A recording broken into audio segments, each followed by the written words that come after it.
नमस्कार।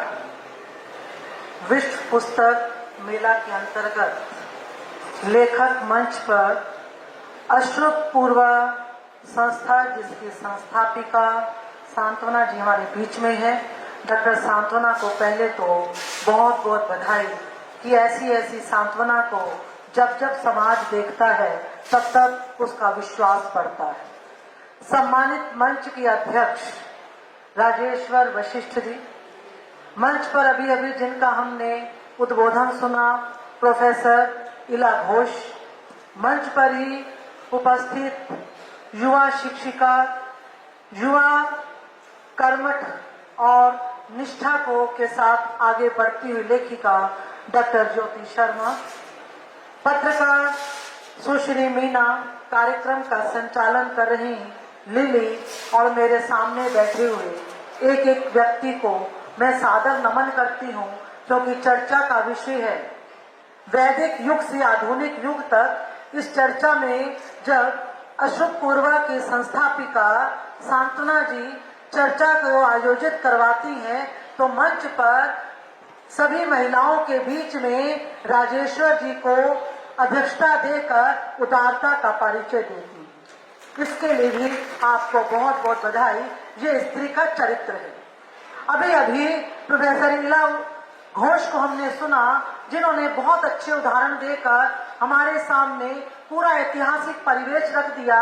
लेकिन मैं भी बैठे बैठे सोच रही थी कि हम भारत में वैदिक युग की बात उस समय कर रहे हैं जब हम 21वीं सदी में प्रवेश कर चुके हैं। हम उस समय बात कर रहे हैं जिस समय हमारे देश की उच्च शिक्षा में बढ़ता हुआ प्रतिशत केवल और केवल बेटियों का है। मैं उस समय इस बात पर चर्चा के लिए आपके बीच में हूँ। जब ओलंपिक पदकों की बात होती है तो उसमें भी बेटियों की संख्या बहुत अधिक बढ़ रही है। और मैं ये चर्चा उस समय पर कर रही हूँ कि आज घर घर में वैदिक संस्कृति के राष्ट्र में रहने वाली मुझ जैसी महिला अपनी बेटी को बेटी नहीं बनाना चाहती, उसको घर से जोड़े रखना नहीं चाहती। हम सब चाहते हैं कि हमारी बेटियां विश्व सुंदरी बन जाए, और इस राष्ट्र की कोई बेटी जब विश्व सुंदरी बनती है तो हम कितना प्रफुल्लित होते हैं, ये हम सब जानते हैं। हम सब मानते हैं कि वैदिक युग से लेकर आजादी के अमृत काल तक भारत ने जो यात्रा तय की है, भारत ने इतिहास के अनेक पृष्ठों को अपने साथ जोड़ा है। इन पृष्ठों में इला जी कुछ स्वर्णिम अध्याय थे, कुछ अंधकारपूर्ण अध्याय थे, लेकिन इतिहास साक्षी है नारी को नारी बनाने के लिए किसी को मेहनत नहीं करनी पड़ी। ईश्वर ने जो उसे गुण दिए हैं, ईश्वर ने जैसा उसे बनाया है, ईश्वर ने जितनी उसको शक्ति दी है, ईश्वर ने जितना उसको साथ दिया है, ईश्वर ने जितना उसको विश्वास करने लायक बनाया है, ईश्वर ने जो श्रद्धा की मूर्ति बनाया है, ईश्वर ने जो समर्पण की मूर्ति बनाया है, पुरुष चाहते हुए भी उन गुणों को अपने अंदर नहीं समेट सकता। क्यों? जिस समय ईश्वर ने इस सृष्टि का निर्माण किया होगा, ईश्वर ने पुरुष को बनाया होगा और ईश्वर ने सोचा होगा मैंने इतना कुछ बना लिया, लेकिन धरती पर सामंजस्य स्थापित करने के लिए, धरती पर संभाव स्थापित करने के लिए, धरती पर करुणा के लिए, सामंजस्य के लिए, जोड़ने के लिए, पुल बनाने के लिए मुझे किसी एक को अवतरित करना होगा, और उसको अवतरित करने के लिए स्त्री से अच्छा कोई नहीं सूझा होगा। इसलिए उसने स्त्री को बनाया।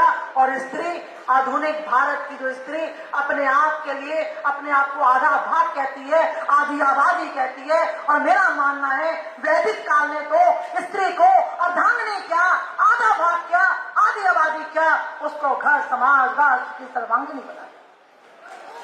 ये भारत राष्ट्र है जिसमें वैदिक युग में स्त्री को, पुरुष को कभी नहीं कहा गया, माता को निर्माता कहा गया। माता निर्माता होती है। किसके निर्माता होती है? अपनी निर्माता नहीं होती है, उसको तो ईश्वर ने बनाकर भेजा है। वह निर्माता होती है, अपनी संतान की निर्माता होती है, अपने परिवार की निर्माता होती है, अपने समाज की निर्माता होती है, राष्ट्र की निर्माता होती है, अंततोगत्वा पूरे विश्व की निर्माता होती है। बशर्ते स्त्री में स्त्री के गुण होने चाहिए, स्त्री को कभी भी पुरुषों से मुकाबला नहीं करना चाहिए। इसी राष्ट्र में सीता ने, जिसने राम की अनुपस्थिति में भी लव कुश को जन्म दिया, और समय आने पर सीता ने नहीं, लव कुश ने राम को चुनौती दी और कहा कि इन बालकों के प्रश्नों का उत्तर दीजिए। ये इस राष्ट्र की सीता का चरित्र रहा है। लेकिन आज हम में से हर कोई राम चाहता है, लेकिन हम में से कौशल्या बनने का साहस हम नहीं कर सकते। जब जब इस राष्ट्र में कौशल्या का जन्म हुआ, तब तब इस राष्ट्र को राम भी मिले, इस राष्ट्र को महापुरुष मिले, इस राष्ट्र को बहुत कुछ मिला।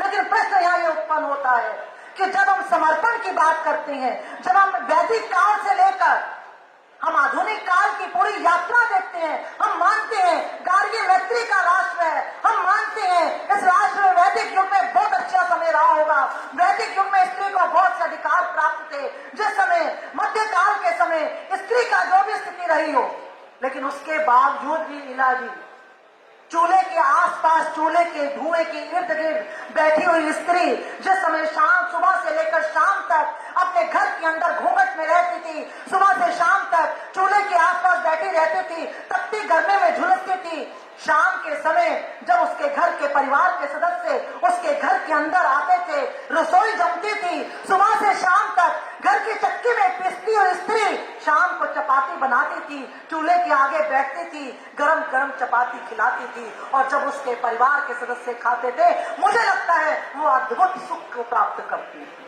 उस अद्भुत सुख को इस आधुनिक पढ़ी लिखी स्त्री ने कहीं खोया है। हमारी महिलाएं तो कुएं के पास इकट्ठी होती थी, पूरे गांव में कुआं होता था, कुएं के पास इकट्ठी होती थी, पूरे घर की पूरी रामायण महाभारत वहां पर हो जाया करती थी। स्त्रियां अपना सुख दुख बांटती थी, स्त्रियां एक दूसरे को आगे लेकर चलती थी। हमारे हर घर में, भारत के घर घर में हमारी नानी और दादी जितनी अच्छी डॉक्टर होती थी, आज वो बड़े से बड़े डॉक्टरों को मात दे सकती थी, क्योंकि हमारे घरों के जो रसोई घर होते थे बड़े समृद्ध होते थे। लेकिन आधुनिक भारत में हमारे, मैं अक्सर कहती हूँ, आधुनिक भारत में पढ़ी लिखी महिलाओं के घरों में, हम सबके घरों में आज बाथरूम अधिक चमकने लग गए हैं, बाथरूमों का सामान अधिक चमकता हुआ लगेगा, वहां सामान अधिक मिलेगा, रसोई का सामान कम होने लग गया है।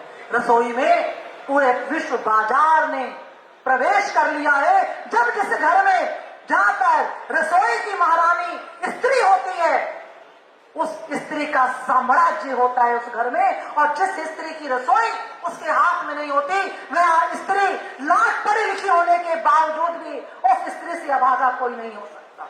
हो सकता है सांतना जी मेरी बात से वाकिफ ना हो। आज भी मेरा मानना है, हम वैदिक युग से लेकर आधुनिक भारत तक के पूरे इतिहास को देख लें, जिस घर में स्त्री अपने हाथ से चपाती बनाती है, स्त्री अपने हाथ से चपाती बनाते हुए अपने बच्चे को खिलाती है, जो पत्नी, जो माँ अपने घर में अपने बच्चे को आया के स्पुर्द नहीं करती, जो माँ अपने बच्चे को किसी के स्पुर्द नहीं करती, अपने बच्चे के लिए हाथ से बनाती है, उसको हाथ से खिलाती है, उसका बच्चा अलग आत्मविश्वास को लेकर इस समाज और राष्ट्र को चलाने के लिए आगे आता है। यानी क्योंकि समय कम है, पूरी यात्रा हमारे सामने है। वैदिक युग को हमने नहीं पढ़ा, वैदिक युग को हमने पुस्तकों में पढ़ा है, हमने मध्यकालीन युग को भी पुस्तकों में पढ़ा है। हमें मालूम है कि इसी समाज में कहा गया कि औरत ने जन्म दिया मर्दों को, औरत ने जन्म दिया मर्दों को, मर्दों ने उसे बाजार दिया, जब जी चाह मसला कुचला, जब जी चाह दुत्कार दिया। इसीलिए इसी के ठीक विपरीत साहित्यकार प्रेमचंद कहते हैं कि जिस समय, देखिए, जिस समय स्त्री में पुरुष के गुण आते हैं तो स्त्री उल्टा बन जाती है, और पुरुष में स्त्री के गुण आते हैं तो पुरुष देवता बन जाता है। हमें आपस में, स्त्री और पुरुष के बीच में, बेटे और बेटी के बीच में हमें संघर्ष नहीं पैदा करवाना। नर से बढ़कर नारी नहीं, दोनों का अपना अपना स्थान है। संतान के जीवन में जितना स्थान उसकी मां का है, उतना ही स्थान उसके पिता का भी है, क्योंकि हमारी भारतीय संस्कृति में 3 गुरु जीवन में होते हैं। पहले गुरु से बच्चा जो है वो ज्ञान प्राप्त करता है, वो उसको शिक्षा दीक्षा देने वाला गुरु है। दूसरा गुरु जो उसका सबसे श्रेष्ठ गुरु है वो है माँ। माँ की ममता से वो जीवन जीना सीखता है, और उससे भी बड़ा गुरु उसका पिता होता है। पिता के के संस्कार लेता है, जो बच्चा पिता के संस्कार, माँ की ममता, गुरु से शिक्षा लेकर आगे बढ़ता है, वह विश्व गुरु भारत बनाने में पूरी तरह से समर्थ होता है। लेकिन आज मैं अच्छी माँ नहीं हूँ, आज बच्चे के पास अच्छे पिता नहीं है, माता पिता दोनों अपनी भूमिका भूल चुके हैं, माता पिता दोनों कमाने लगे हैं, माँ को भी आर्थिक स्वतंत्रता है। सांत्वना जी, मेरा यहीं पर विरोध है। ये कोई आवश्यक नहीं है कि हम जितना आर्थिक स्वतंत्र होते जाएंगे उतना हम घर परिवार से जुड़ेंगे। और आज मैं आप सबके बीच में इसी मंच से कहना चाहूंगी, जिस समय हमारे घर में बेटा और बेटी होते हैं, जितना हमें डर बेटी के विवाह से नहीं लगता, उससे अधिक डर हमें बेटे के विवाह से लगता है कि ना जाने कौन से संस्कार लेकर इस घर में कौन सी बेटी आएगी। कहीं ऐसा तो नहीं है पढ़ाई लिखाई के नाम पर उस बेटी की कुछ अपनी आशाएं होंगी, उस बेटी की कुछ आकांक्षाएं होंगी। इसलिए मैं आपसे कहती हूँ, आज बेटियों के साथ साथ अपने बेटों को भी शिक्षा देनी चाहिए। ये जो घर घर में बलात्कार हो रहे हैं, घर घर में बलात्कार हो रहे हैं, एक ही द्रौपदी का चीरहरण एक ही हुआ था और महाभारत हो गया था, और आज तो चौराहे चौराहे पर चीरहरण हो रहे हैं, बच्चियों के साथ बलात्कार हो रहे हैं। 6 महीने की बच्ची का बलात्कार, साल की बच्ची का बलात्कार। ये किस मानसिकता की तरफ हम जा रहे हैं, किस आधुनिक समाज की तरफ हम बात कर रहे हैं। मैं अक्सर कहती हूँ, भारत आधुनिक बन रहा है, भारत आगे बढ़ रहा है, लेकिन कई बार कष्ट होता है और लगता है वो वैदिक युग का भारत श्रेष्ठ भारत था, जिसमें घर घर होते थे, माँ माँ होती थी, पिता पिता होते थे, घर परिवार होते थे। लेकिन आज हम सबको बैठकर ये अश्रुतपूर्वा हो सकता है, इस दिशा में एक नया हमें रास्ता दिखाए कि कैसे हम सबको बैठकर कुछ हमें निर्णय लेने पड़ेंगे। अब हमें ठहरना पड़ेगा, अब हमें सुख सुविधाओं को छोड़ना पड़ेगा, अब हमें समर्पण की भावना के साथ आगे बढ़ना पड़ेगा, हमें सहनशीलता भी रखनी होगी, हमें अपने साथ त्याग की भावना को लेकर त्यक्तन भुंजिता में हमें विश्वास करना होगा, और हमें दिखाना होगा कि जो स्त्री है, स्त्री को आप देवी भी मत मानिए, स्त्री को आप कुछ मत मानिए, आप उसे भी एक व्यक्तित्व मानिए, वह भी एक स्त्री, एक इंसान है, इसी समाज का अंग है। हमारी बहू बेटियां इसी समाज की हैं। एक दूसरे के प्रति हम आदर का भाव रखें, एक दूसरे का हम समाज में स्थान दें। मुझे लगता है जो वर्तमान हमारे सामने, वर्तमान में हम जी रहे हैं, लिली हम वर्तमान में जी रहे हैं, इस वर्तमान को हमें जीना है, इस वर्तमान को हमें संजोना है। अतीत से हमें प्रेरणा लेनी है कि जब जब नारी का अपमान हुआ, जब जब नारी ने अपने गुणों को छोड़ा, जब जब नारी ने पुरुष के साथ कहीं भी कुछ मुकाबला करने की कोशिश की, ये समाज और राष्ट्र टूटा है। आधुनिक युग में, वर्तमान परिवेश में हमें भविष्य की नींव रखनी है, हमें भविष्य के भारत का निर्माण करना है। मुझे लग रहा है आज हम सब जागेंगे, हम स्त्रियां विशेष रूप से आगे आएंगी, समाज की बागडोर अपने हाथ में लेंगी और कहेंगे कि हम शहर की स्त्री को नहीं, गांव के अंतिम छोर में बैठी हुई स्त्री की तरफ भी हम ध्यान देंगे। उस स्त्री को भी सुविधाएं मिलनी चाहिए, उस स्त्री को भी बिजली पानी मिलना चाहिए, उस स्त्री को भी जीने का अधिकार है। यानी जब नारी, स्त्री, महिला एक दूसरे से श्रृंखला बनाते हुए आगे बढ़ेगी, तो मुझे लग रहा है इलाजी आने वाला भविष्य फिर से वैदिक युग का होगा, और हम स्त्रियों का युग समय हमेशा रहा है, रहेगा। मैं केवल इतना ही कहूंगी कि बादलों की चोट से सूरज निकलने वाला है, सफर जारी रखो, वक्त बदलने वाला है। स्त्री को चिंतित होने की जरूरत नहीं है। और अक्सर हम स्त्रियों के सामने जितने भी संकट आए, जितने भी संघर्ष आए, मैं तो अपने विद्यार्थियों को भी कहती हूँ, सांत्वना जी, बेवक्त